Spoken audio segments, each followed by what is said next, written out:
Welcome to Tanvi's kitchen. ఈరోజు recipe వచ్చేసి పైనాపిల్తో ఒక టేస్టీ రెసిపీని చూపించబోతున్నాను.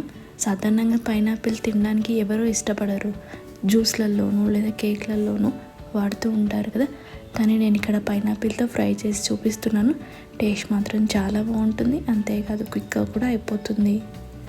లేట్ చేయకుండా రెసిపీని చూసేద్దామా. ముందుగా పైనాపిల్ చెక్కు తీసేసి ఇలా చిన్న ముక్కలుగా కట్ చేసుకొని తీసుకోవాలి. ఇప్పుడు ఒక మిక్సీ జార్ తీసుకొని అందులో బ్రౌన్ షుగర్ని వేసుకోవాలి.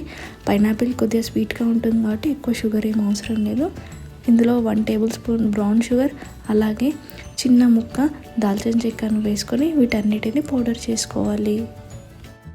మీరు బ్రౌన్ షుగర్ ప్లేస్లో నార్మల్ షుగర్నైనా వాడుకోవచ్చు. చూడండి, ఈ విధంగా ఫైన్ పౌడర్లా చేసేసుకోవాలి. ఇప్పుడు ఈ పౌడర్ని పక్కన పెట్టేసుకొని స్టవ్ వెలిగించి స్టవ్ మీద ఒక ప్యాన్ పెట్టుకోవాలి.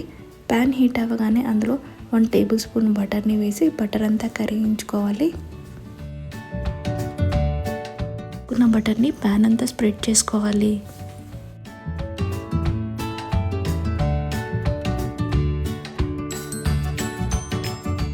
బటర్ కొద్దిగా హీట్ అవ్వగానే ముందుగా మిక్సీ పట్టి పెట్టుకున్న బ్రౌన్ షుగర్ పౌడర్ని ఇందులో యాడ్ చేసుకోవాలి.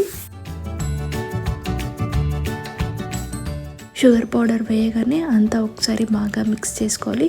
మనకు బటర్లో షుగర్ పౌడర్ మొత్తం కలిసిపోవాలండి. సో అంతవరకు మంచిగా మిక్స్ చేసుకోవాలి. అండి, కలుపుతూ ఉండగానే బటర్ షుగర్ పౌడర్ కొద్దిగా గట్టిగా అయిపోయింది కదా.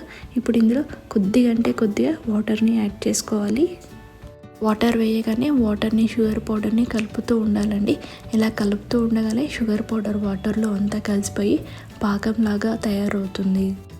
ఈ పాకం మనకు స్టిక్కీగా ఉండేంత వరకు ఈ పాకాన్ని ఇలాగే కుక్ చేసుకోవాలి.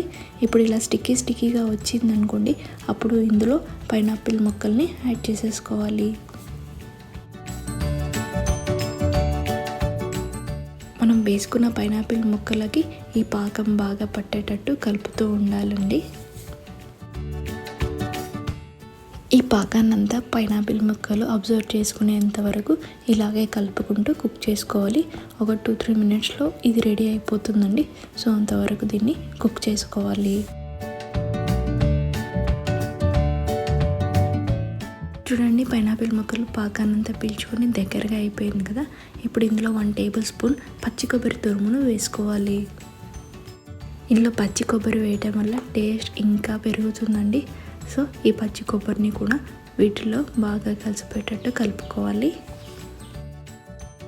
చూడండి, ప్యాన్లో మనకు వాటర్ ఏమి ఎక్కడ కనిపించట్లేదు కదా, అంటే పైనాపిల్ ముక్కలు పాకాన్నంతా పీల్చుకొని సాఫ్ట్గా అయ్యాయని. ఇప్పుడు స్టవ్ ఆఫ్ చేసుకుందాం. ఈ పైనాపిల్ ఫ్రై రెడీ అయిపోయిందండి. ఇప్పుడు ఈ రెడీ అయిపోయిన ఫ్రైని ఒక సర్వింగ్ బౌల్లోకి సర్వ్ చేసుకుందాం. ఇప్పుడు ఒక సర్వింగ్ బౌల్ తీసుకొని ఈ సర్వింగ్ బౌల్లోకి రెడీ అయిన పైనాపిల్ ఫ్రైని వేసేసుకుందాం. బౌల్లో వేసుకున్న పైనాపిల్ ఫ్రై పైన ఇలా పచ్చి కొబ్బరితో గార్నిషింగ్ చేసుకోవాలి. అంతే అండి, పైనాపిల్ ఫ్రై రెడీ. చూసారు కదా, పుల్లగా ఘాటుగా తీయగా ఉండే పైనాపిల్ ఫ్రైని. దీన్ని సాధారణంగా ఎక్కువ ఐస్ క్రీమ్స్లలో తింటూ ఉంటారండి, లేదా డైరెక్ట్గా తీసుకున్నా కూడా టేస్ట్ చాలా బాగుంటుంది. సో డెఫినెట్గా మీరు ఒకసారి ట్రై చేయండి. మీకు ఎలా వచ్చిందో కమెంట్ చేయండి.